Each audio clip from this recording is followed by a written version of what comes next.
Shabbat Shalom, my dear brothers, my dear sisters. I came here in my second Facebook page or Facebook account because the Facebook stopped me. They don't like me actually in sharing the word of God. So anyway, I'm gonna continue this message, my dears, that I just shared in other account concerning about Romans chapter 11. And I'd like to share to you, my dears, about the finishing of Romans chapter 11, about the nature of the two gospel of our Lord Jesus Christ.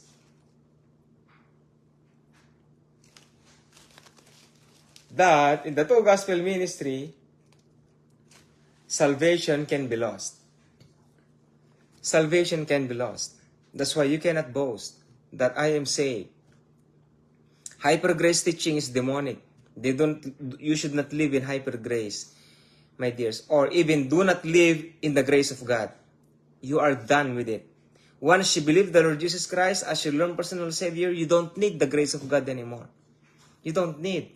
Because if you are transferred into the kingdom of His dear Son, Jesus Christ, my dears, you are no longer in the grace of the living God. You are no longer there. You are already transferred in the kingdom of God. And in the kingdom of God is about righteousness, about maturity, and about holiness, Christ-likeness. My dears, that is why salvation can be lost in the kingdom of God if you don't live according to the will of being a new man. My dears, in the kingdom of God, we must be like a king. That is why God, Jesus Christ, is teaching us by means of discipleship. In the grace of God, there is no discipleship, my dears. That's why if you would like to be a pastor, if you would like to be an evangelist, it is nothing. It is useless. Evangelists came from the kingdom of God. They did not come from seminary. They did not come from anywhere. They should come to the kingdom of God. Because being an evangelist, you should be an ambassador, my dears. You cannot be an ambassador unless you are in the other place. You cannot be an ambassador unless you are outside the kingdom of God. As long as you are in the kingdom of God, you are not an ambassador. You are just a citizen, my dears. If you are a pastor, at least you have a ministry inside the kingdom of God. But if you are just a common person, if you'd like to be an evangelist, you should learn the kingdom of God. That is your first foundation as an evangelist. That's why every son, every children of God the Father Himself must learn, must be known through the gospel of the kingdom of God. Because every citizen, once they come out from the kingdom, because the Lord Jesus Christ says, I am the door of the sheep. You can come and out.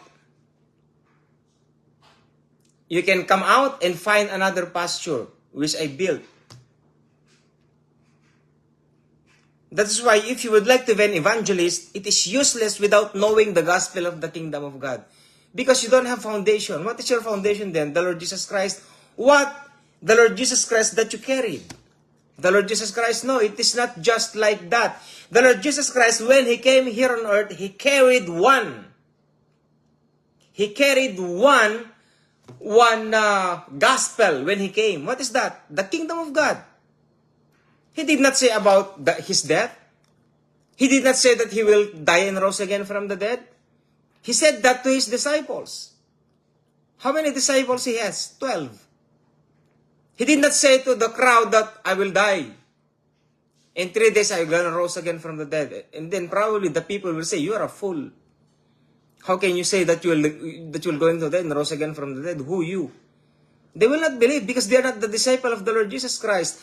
Because when the Lord Jesus Christ started this ministry to the disciples, He started since they are young. They are children. Do you think the Lord Jesus Christ doesn't know Apostle Peter when he was young? Do you know the Lord Jesus Christ doesn't know Apostle John, Luke, Matthew, Bartholomew when they are young? My dears, Likewise, Apostle Peter, do you think Apostle Peter doesn't know about the Lord Jesus Christ? Most of his disciples are his cousins. Listen to me, my dears. All of his disciples are his cousins.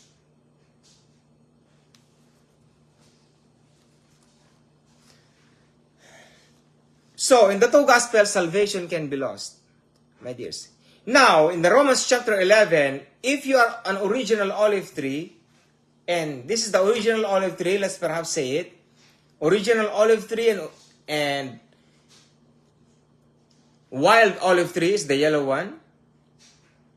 Now, according to Romans chapter 11, if the original olive tree did not believe that Jesus Christ comes in the flesh and He is the Son of God, they will be cut off. They will be cut off.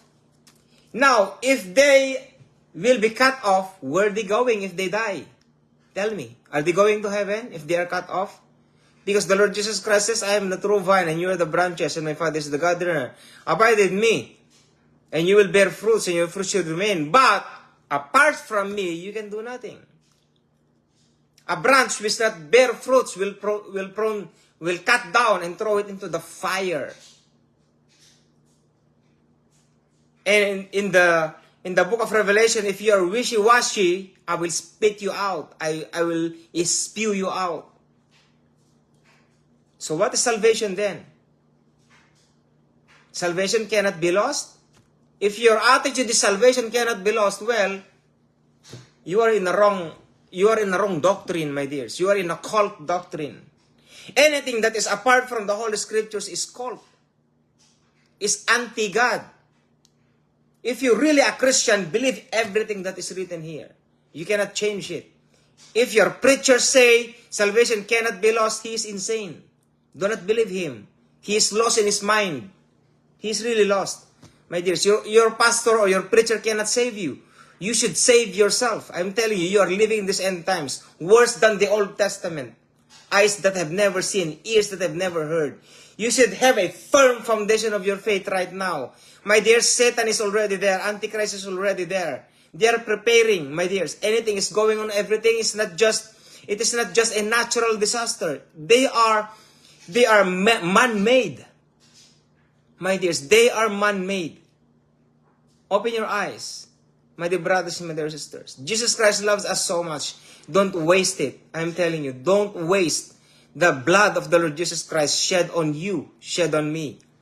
Do not waste the body of the Lord Jesus Christ hung on the cross for you and for me, my dears. So if this original branch or this original olive tree, once they don't believe the Lord Jesus Christ will be cut off, how much more you? My dears, their salvation will be gone. Not because of the Lord Jesus Christ, but because of them. Because of unbelief. My dears. Now, if you are a wild olive tree and believe the Lord Jesus Christ as Lord and personal Savior, you will be grafted in. You will be grafted in to the branch came from the people who did not believe the Lord Jesus Christ. My dears. So, for example, this is you. You will be grafted in from the original olive tree. So you are wild. You are not supposed to be there. But because of the grace of God, because of the free gifts, because of the pardon, because the Lord Jesus Christ died on the cross, you believe Him as your Lord and personal Savior, you will be part of the original olive tree. Not as original, but as a wild olive tree. This is you. Because one of them was cut off. Because of sin, because of unbelief. Well, let's put another one. Pretend that this is you, who don't believe the Lord Jesus Christ as your Lord and personal Savior. Now you believe the Lord Jesus Christ as your Lord and personal Savior, you will be grafted in.